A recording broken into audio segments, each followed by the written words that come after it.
الرحمن الرحیم وصلی اللہ علی النبی الکریم رب اشرح لی صدری ویسر لی امری واحلل عقدۃ من لسانی یفقہوا قولی. آج جو باتیں میں انشاءاللہ کہنا چاہتا ہوں وہ زیادہ تر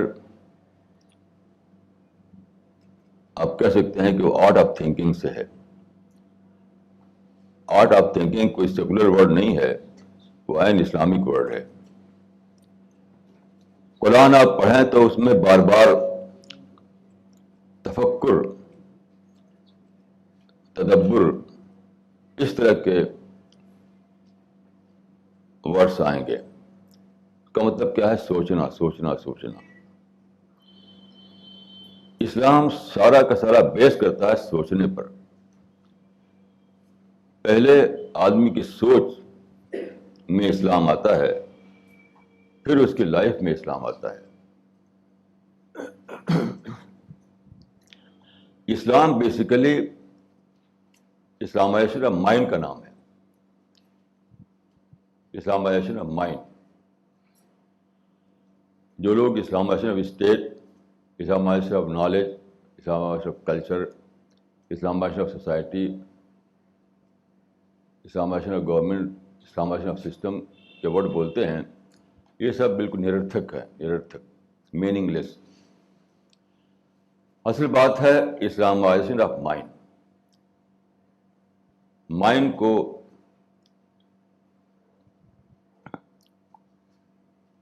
کو اسلامی ڈھنگ پر سوچنے والا بنانا.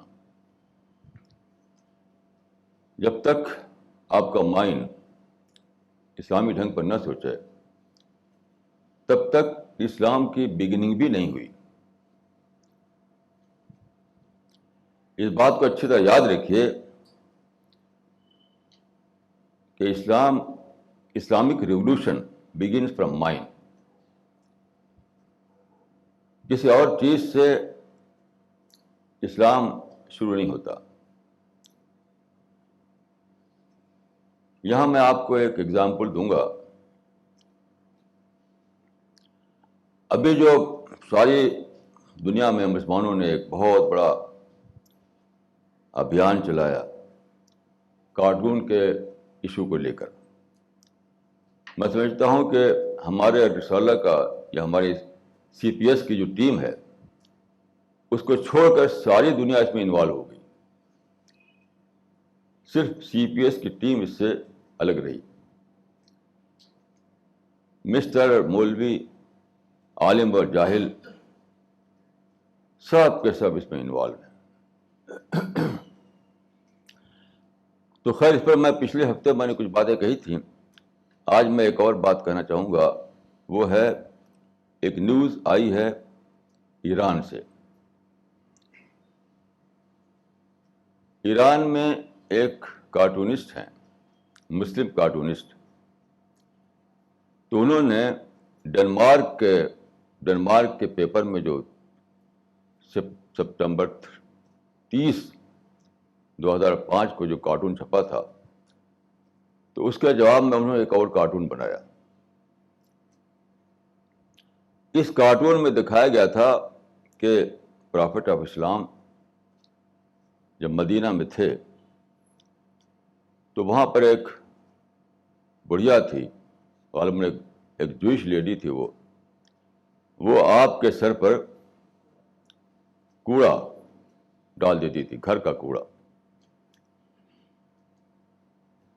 تو جب تک وہ ڈالتی رہی آپ کچھ بولے نہیں. ایک دن ایسا ہوا کہ کوڑا اوپر سے نہیں آیا. تو آپ نے پوچھا تو پتہ چلا کہ وہ بڑھیا جو ہے وہ بیمار ہو گئی ہے.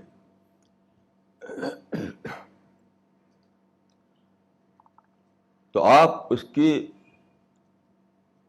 حالت جاننے کے لیے اس کے گھر گئے، اس کو دعا کی. یہ جو اسٹوری ہے اس کی آتھینٹسٹی پر میں نہیں جاتا، وہ آتھینٹک ہے یا نہیں ایک الگ ایشو ہے. بہرحال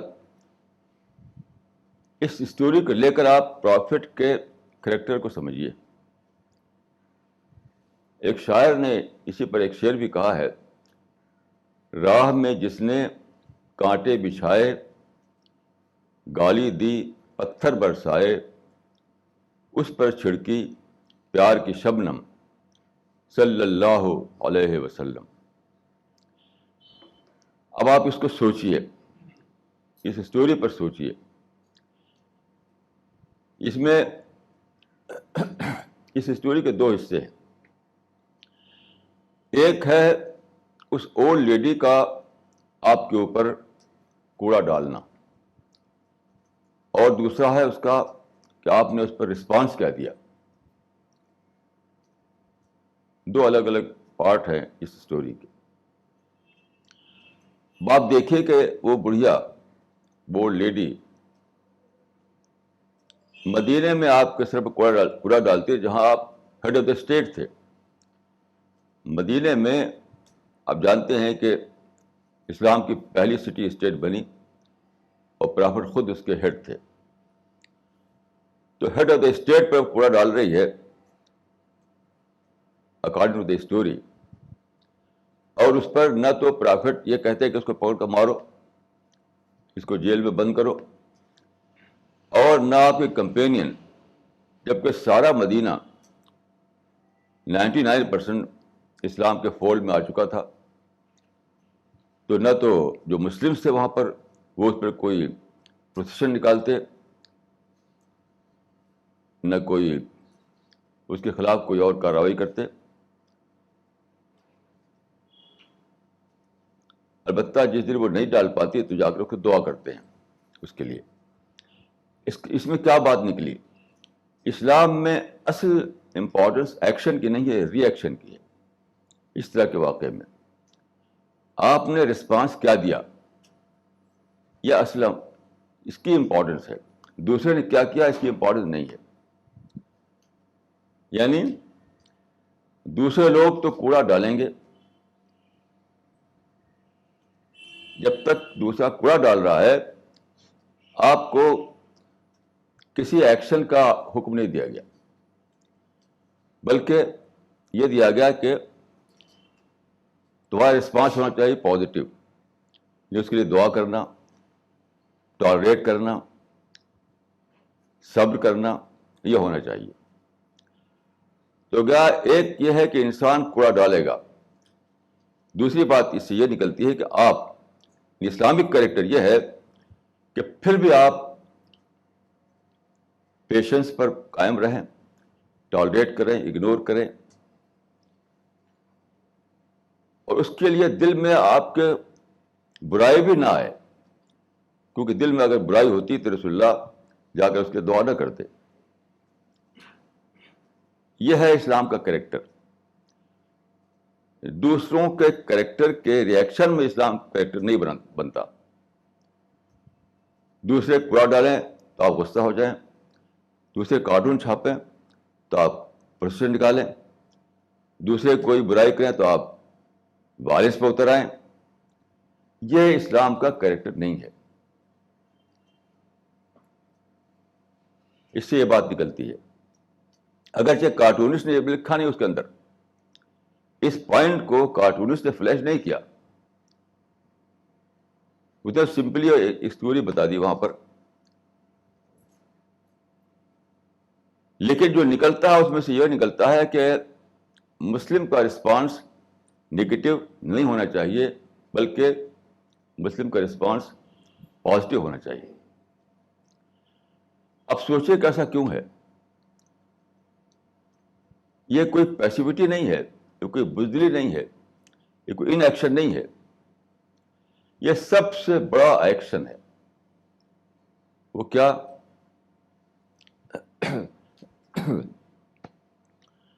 مسلم وہ ہے جو جس کی سوچ گاڈ اورینٹڈ سوچ ہو, God oriented thinking, God oriented behaviour, God oriented action جس کے اندر ہو, یہ صفت وہی مسلم ہے. تو جب دنیا میں آپ ایسا کریں کہ نگیٹو ایٹیٹیوڈ کے جواب میں آپ بھی ایک نگیٹو بن جائیں, تو کیا ہوگا؟ ہر صبح شام آپ کی سوچ بھنگ ہوتی رہے گی, آپ کی سوچ کا فوکس بدلتا رہے گا, یعنی خدا کے بجائے دوسری طرف چلا جائے گا. اس لیے یہ جو اسٹوری ہے, اس سے جو فارمولہ بنتا ہے وہ یہ ہے کہ ignore the problems created by man. Ignore the problems created by man so that you may be able to keep constant focus on God.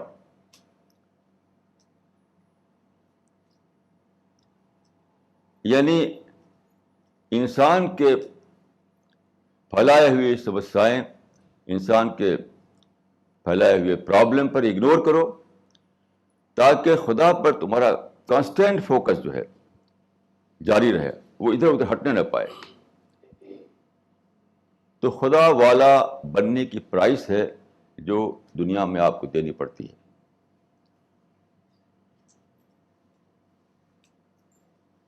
رسول اللہ کے بارے میں آتا ہے کان دائم الفکر, وہ برابر سوچتے رہتے تھے, برابر سوچ میں رہتے تھے. ظاہر ہے کہ سوچ کیا ہوگی؟ سوچ دال روٹی کی تو نہیں ہوگی, خدا کی ہوگی. اس کا مطلب ہے کہ پرافٹ ہر وقت خدا کو لے کر سوچتے رہتے تھے. تو جو آدمی ہر وقت خدا کی سوچ میں پڑا ہوا ہو, وہ اس لگژری کو افورڈ نہیں کر سکتا کہ کوئی بھی بات ہو تو بھڑک اٹھے, کوڑا ڈال دیا تو بھڑک اٹھا, کارٹون چھاپ گیا تو بھڑک اٹھا, کسی نے کنکری پھینک دی تو بھڑک اٹھا, کوئی آئٹم پیپر پر چھپ گیا تو بھڑک اٹھا. A believer cannot afford this kind of luxury. یہ نکلتا ہے اس سے. اب دیکھیں کہ یہ جو سوچ بنی لوگوں کی, خاص طور پر اس 100-200 سال کے اندر, اس کا کتنا بڑا نقصان ہوا. پوری ہسٹری میں, پوری مسلم ہسٹری میں اتنا بڑا نقصان کبھی نہیں ہوا جتنا اس زمانے میں مسلمانوں کو اٹھانا پڑا ہے. وہ کیا؟ جیسا کہ میں نے پچھلی بار بتایا تھا کہ پرافٹ کے کمپینین تھے, انہوں نے اپنی سیکریفائس سے ایک ماسٹر اسٹروک کیا. ماسٹر اسٹروک جس کا نتیجہ یہ ہوا کہ ایبسولوٹ امپیریلزم ٹوٹ گیا اور ہسٹری میں ایک نیا پروسیس جاری ہوا. اس کا کلمنیشن تھا ماڈرن سائنٹیفک ایرا. ان 7th سینچری میں پرافٹ نے اور آپ کے کمپینین نے جو ماسٹر اسٹروک کیا تھا اس وقت کے سسٹم پر, جس سے ایبسولوٹ امپیریلزم ٹوٹ گیا تھا, ایک نیا پروسیس ہسٹری میں جاری ہوا تھا. وہ کیا پروسیس تھا؟ نیچر کو ایکسپلور کرنا, نیچر کو انکور کرنا. وہ سب بھنگ ہو گیا. کلمنیشن اسی آج کا جو سائنٹیفک ریولیوشن ہے اسی کلمنیشن ہے, لیکن لوگوں کو پتہ ہی نہیں. لوگوں کو پتہ ہی نہیں کیوں لوگ مشغول ہیں دوسری چیزوں میں.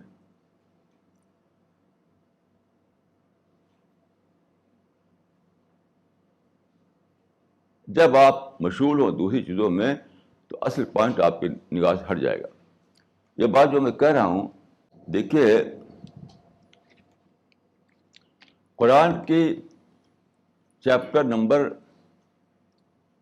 41, قرآن کے چیپٹر نمبر 41 میں ایک ورس ہے, سنوریہم آیاتنا فی الآفاق وفی انفسہم حتی یتبین لہم انہ الحق. یہ اس کا ٹرانسلیشن ہے. یعنی فیوچر میں 7th سینچری میں یہ اعلان کیا گیا کہ فیوچر میں ہم یعنی اللہ تعالیٰ ہم دکھائیں گے لوگوں کو نشانیاں یونیورس میں اور ہیومن ہسٹری میں، تاکہ لوگوں پر کھل جائے کہ قرآن از دا ورڈ آف گاڈ. یہ تھی خدا کی اسکیم. آپ سمجھیے کہ خدا کی اسکیم کیا تھی. جس کو میں کہتا ہوں ماسٹر اسٹروک. آپ ان کی پڑھیے ہسٹری میں. یہ وہ لوگ تھے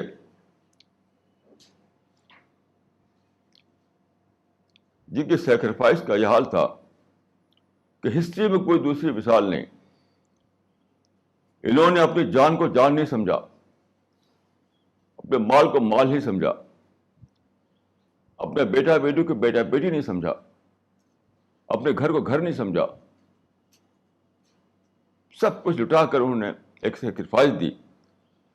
تب وہ ماسٹر اسٹروک وجود میں آیا جس نے ہسٹری میں ایک نیا پروسیس جاری کیا. پروسیس. اور پھر اس کا کلمنیشن تھا یہ کہ سائنس کا ریولیوشن ہوا. سائنس کیا چیز ہے؟ سائنس کوئی مسلمانوں نے بہت دنوں سے سمجھ رکھا ہے کہ سائنس نام ہے ویسٹرن کلچر کا، کولونیلزم کا، جارج بش کے ایکسپلائٹیشن کا. یہ سب جھوٹی باتیں ہیں. سائنس ہے نیچر کو انکور کرنا. خدا کے کریشن میں جو خدا کی نشانیاں چھپی ہوئی تھیں ان کو انکور کرنا، ان کو نکال کر باہر کرنا. یہ کام ہونے میں 1000 سال بیت گئے. 1000 سال. کیونکہ یہ ایک ہسٹوریکل پروسیس کے تھرو ہوا. یہ لیکن جب یہ واقعہ ہو گیا تو کیا ہوا؟ ہمارے لوگوں نے لڑائی چھیڑ دی، جو لڑائی آج تک جاری ہے. تو لڑائی کی وجہ سے کیا ہوا؟ ان کا فوکس ہٹ گیا. فوکس جو تھا بجائے قرآن کے اپنے قومی جھگڑوں پر چلا گیا، بجائے دعوی ورک کے لینڈ پر چلا گیا، بجائے اسلامی جو اسلام کے لیے جو کام کرنا تھا اس کے بجائے پولیٹیکل ایشوز پہ چلا گیا. اب تقریباً 200 سال سے سارے مسلمان ایکٹیو ہیں ان چیزوں میں. انہیں پتہ ہی نہیں کہ خدا کی اسکیم کیا تھی اور کس طرح اس کے بعد آخری طور پر مکمل ہو چکی ہے کہ آپ اس کو لے کر کے دنیا کے سامنے اسلام کو پیش کریں. دیکھیے ایک حدیث ہے جو بخاری میں بھی ہے اور صحیح مسلم میں بھی ہے. اس حدیث کی ورڈنگ کچھ اس طرح کی ہے: ایوری پرافٹ. آپ جانتے ہیں کہ دنیا میں خدا نے تقریباً 100,000 زیادہ پرافٹ بھیجے اور برابر پرافٹ آتے رہے، یہاں تک کہ پرافٹ آف اسلام جو تھے فائنل پرافٹ تھے. تو آیا ہے کہ every prophet was given a supporting evidence according to the mind of their contemporaries. یعنی ہر پرافٹ کے زمانے میں انسان کی جو سوچ تھی اور جس چیز کو انسان زیادہ بڑی چیز سمجھتا تھا، بڑا، تو اس کے لحاظ سے پرافٹ کو بڑی چیز دی گئی. مثلاً دیکھیے حضرت موسیٰ کو لیجیے. موسیٰ ان کے زمانے میں میجیشین کا زور تھا، میجک کا، جادوگروں کا. تو آپ کو عصا کا میریکل دیا گیا جو سارے جادوگروں کے جادو کو نگل گیا. کرائسٹ کے زمانے میں طب کا دور تھا یونانیوں کے اثر سے، تو حضرت مسیح کو وہ معجزہ دیا کہ بیماروں کو چھو دیا اور اچھا ہو گیا بیمار. تو ہر زمانے میں اس طریقے سے، جس کو میں کہتا ہوں سپورٹنگ ایویڈنس، ایک تھی پرافٹ کی دعوت کہ اے لوگوں خدا ایک ہے، اے لوگوں تم کو مرنا ہے، اے لوگوں ہیل اور پیراڈائز ہے. یہ جو پرافٹ کی دعوت ہوا کرتی تھی، اس دعوت کے پیچھے ایک سپورٹنگ ایویڈنس، تاکہ لوگ یقین کر سکیں کہ پرافٹ جو ہے سچ میں پرافٹ ہے. اس کو ہم کہتے ہیں معجزہ یا میریکل. اسی کو میں کہہ رہا ہوں سپورٹنگ ایویڈنس. تو سپورٹنگ ایویڈنس اپنے زمانے کے لحاظ سے ہوتی تھی. اسی کو حدیث میں کہا گیا کہ every prophet was given a supporting evidence according to the minds of their contemporaries. تو یہ چلتا رہا. بعد کے زمانے میں خدا نے وہ انقلاب برپا کیا کہ سائنس کو سپورٹنگ ایویڈنس بنا دیا. آج جو ہے سپورٹنگ ایویڈنس جو ہے وہ سائنس ہے. یعنی پہلے جو کام میریکل کے ذریعے ہوا کرتا تھا، آج سائنٹیفک آرگومنٹ کے ذریعے ممکن پاسبل ہو گیا. تو خدا نے جب، ظاہر ہے کہ میریکل صرف پرافٹ کے ساتھ آ سکتے تھے، ہمارے آپ کے ساتھ تو آ نہیں سکتے. تو خدا نے جب یہ فیصلہ کیا کہ رسول اللہ کے بعد دوسرا پرافٹ نہیں آنا ہے، تو خدا کا یہ بھی فیصلہ تھا کہ جس چیز کے جو پرپس سرو ہوتا تھا میریکل کے ذریعے، اس کے لیے ایک اور چیز ہونی چاہیے. اسی کا نام ہے سائنٹیفک آرگومنٹ، سائنٹیفک ایویڈنس. آج جو سائنس ہے وہ یقین کیجئے کہ معجزے کا بدل ہے. وہ میریکلس کا کو سبسٹیوٹ کرتی ہے. جو کام پہلے میریکلس کے ذریعے ہوتا تھا، آج وہ سائنس کے ذریعے ہوتا ہے. لیکن بدقسمتی سے کیونکہ مسلمان خدا کی اس گیم کو سمجھ نہیں سکے. ایک شاعر کا شعر ہے پرشین کا کہ خانہ شر خراب است کہ ارباب صلاح، در عمارت گریے گنبد اسلاف خدن. اس کا مطلب ہے کہ شریعت کا گھر ٹوٹا پڑا ہے کیونکہ لوگ اپنے گھروں کے میں وہ بنانے میں لگے ہوئے ہیں. تو اپنے قومی جھگڑے، اپنے پولیٹیکل جھگڑے لے کر کے لوگ لڑتے پھرتے رہے ہیں، ابھی تک لڑ پھر رہے ہیں. انہیں پتہ ہی نہیں کہ خدا نے کیا واقعہ کر دیا ہے، کیا سائنٹیفک ریولیوشن آیا ہے، کس طرح میریکل کا بدل سامنے آ گیا ہے. اس کو لے کر کے آپ اسلام کی دعوت کو زیادہ طاقت کے ساتھ پیش کر سکیں. اس کی خبر ہی نہیں. اس کی خبر ہم سے زیادہ کرسچنس کو ہوئی. کرسچنس کو چنانچہ جتنی بھی کتابیں لکھی گئی ہیں اس پہلو سے، وہ سب کرسچنس نے لکھی ہیں. یہاں تک کہ اسلام کی دعوت پیسفل انداز سے افیکٹو طور پر دی جا سکتی ہے بغیر لڑائی بھڑائے، بغیر لڑے ہوئے، بغیر وائلنس کے. یہ کام بھی ایک کرسچن نے کیا ہے. T.W. آرنلڈ کی کتاب جو ہے دا پریچنگ آف اسلام، یہ کتاب ہمارے چھپی ہے دا اسپرٹ آف اسلام کے نام سے. اس کتاب یہ کام بھی ایک کرسچن نے کیا کہ اسلام اپنی آئیڈیالوجیکل پاور سے آگے بڑھ سکتا ہے. اس کی آئیڈیالوجی اتنی پاورفل ہے کہ کسی وائلنس کی ضرورت نہیں ہے. موٹی سی کتاب ہے، پوری ہسٹری کا اس میں چرچا کیا ہے اس نے کہ پوری ہسٹری میں، 1000 سال کی ہسٹری میں کس طرح اسلام اپنی آئیڈیالوجی کے زور پر آگے بڑھتا رہا. یہ کام بھی ایک کرسچن نے کیا، مسلمان نہیں کر سکے کیونکہ مسلمانوں کو تو لڑائی بھڑائی چاہیے. اور دوسرا جو سائنس کو لے کر جو کتاب ہے وہ سب کرسچن نے لکھی ہے. مثلا پچھلی بار میں نے آپ سے ذکر کیا تھا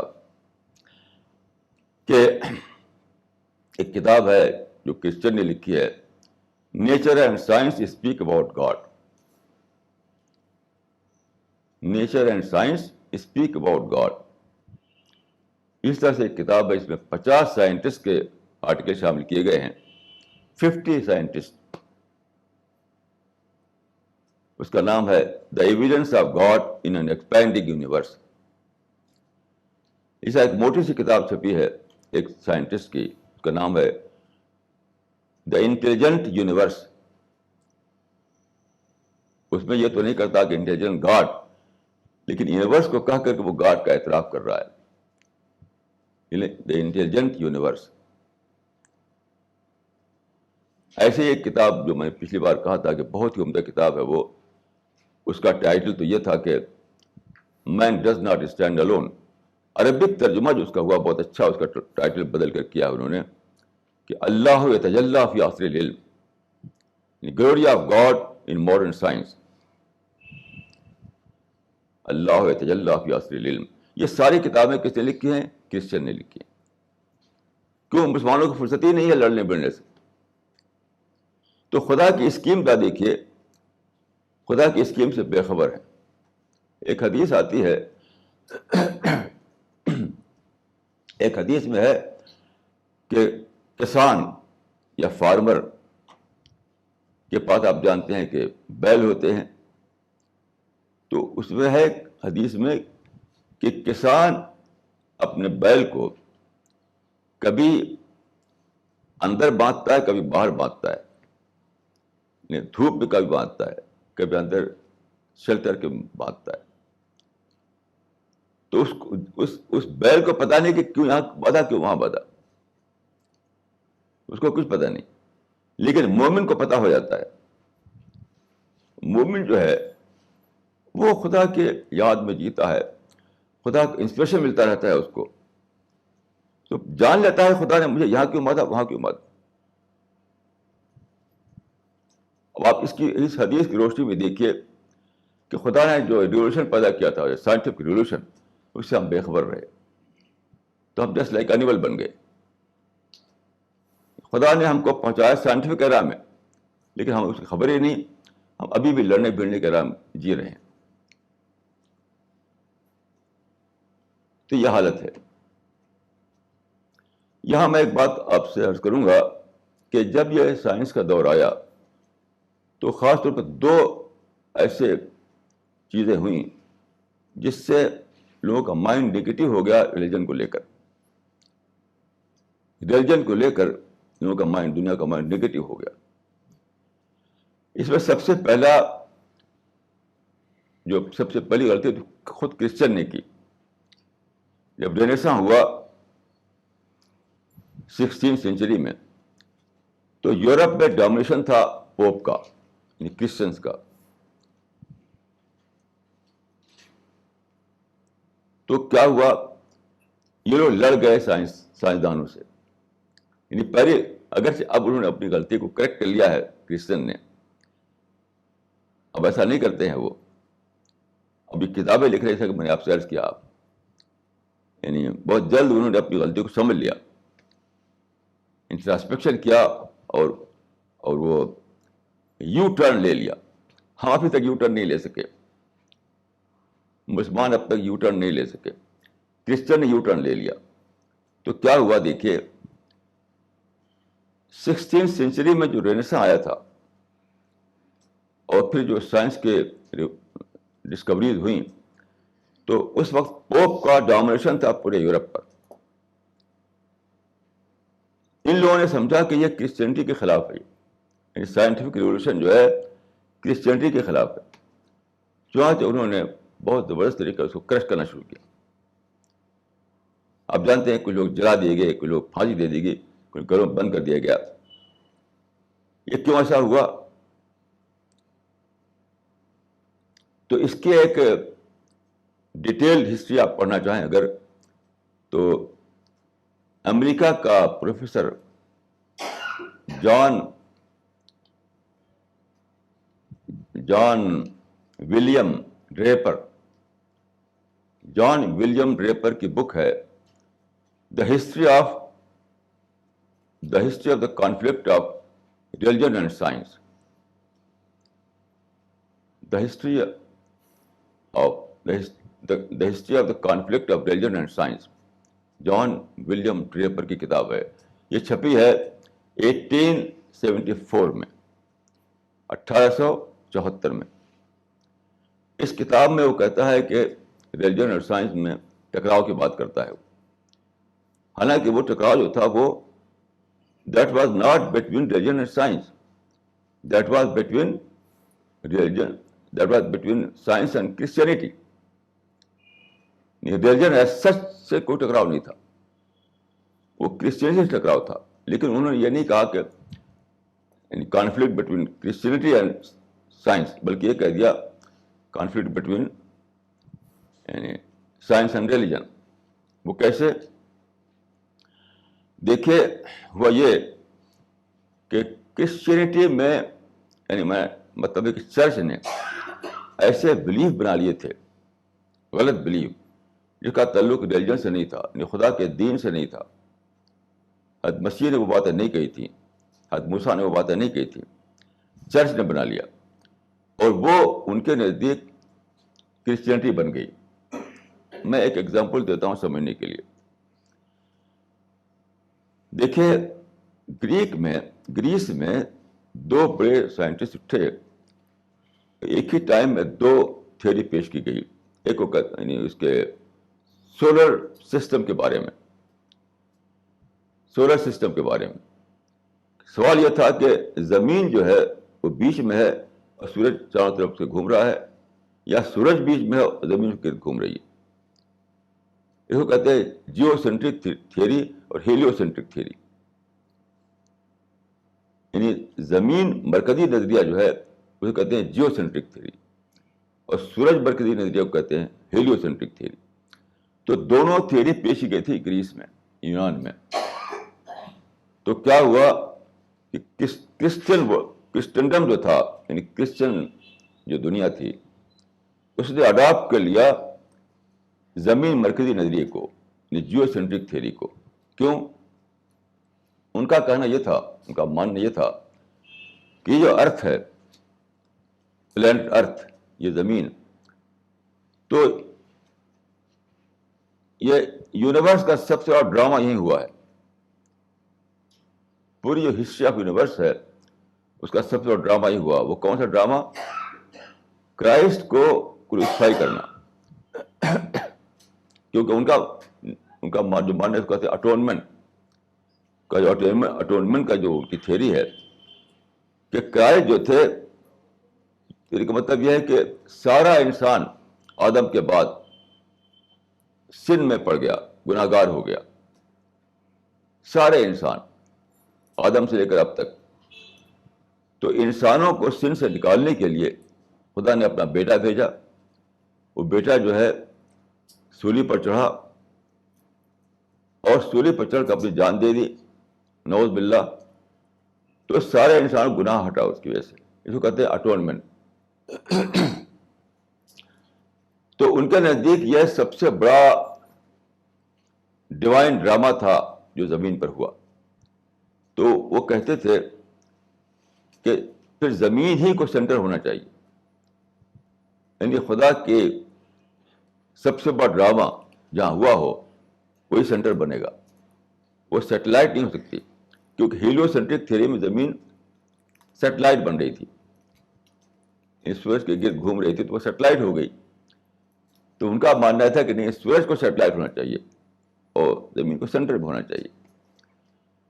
اب یہ ان کا ایک فالس بلیف تھا, فالس بلیف. اس فالس بلیف کو لے کر انہوں نے جیو سینٹرک تھیوری کو کرسچن تھیولوجی میں شامل کر لیا, یعنی کرسچن تھیولوجی کا پارٹ بن گیا. وہ geocentric theory Christian theology کے پارٹ بن گئی. اس لیے انہوں نے سمجھا کہ جب سائنس نے یہ کہا کہ نہیں, زمین سیٹلائٹ ہے اور سن جو ہے, سورج جو ہے وہ بیچ میں ہے, تو اس کے مخالف ہو گئے کہ یہ جھوٹی بات ہے, یہ بلاسفیمی ہے, یہ ریلیجن کے خلاف ہے. اور کتنے لوگوں کو مار ڈالا, کاٹ ڈالا انہوں نے. تو یہ جو ٹکراؤ ہوا, that was not between religion and science in real sense, that was between church and science. لیکن جب انہوں نے کتاب لکھی جان ولیم ڈریپر نے, تو اس کا ٹائٹل یہ دے دیا کہ کانفلکٹ بٹوین سائنس اور ریلیجن. تو ساری دنیا پہ امپریشن کا پڑا کہ سائنس جو ہے مذہب کی مخالف ہے, سائنس مذہب کی دشمن ہے, سائنس الگ ہے, مذہب الگ ہے. تو جو سائنس خدا نے نکالی تھی ریلیجن کے لیے سپورٹ کے طور پر, اس کو لوگوں نے بنا لیا ریلیجن کا اینیم, کا دشمن. یہ ایک ٹریجڈی تھی جو پیش آئی ہسٹری میں, اور تب سے ایک طرح کا انٹاگرزم پیدا ہو گیا مذہب اور سائنس کے بیچ میں. جو صحیح اسپرٹ تھی دونوں کے بیچ میں, وہ کبھی بھی ڈیولپ نہ کر سکی, کہ ریلیجن جو ہے وہ سائنس کو لیتا خود اپنے ہی سپورٹ کے طور پر,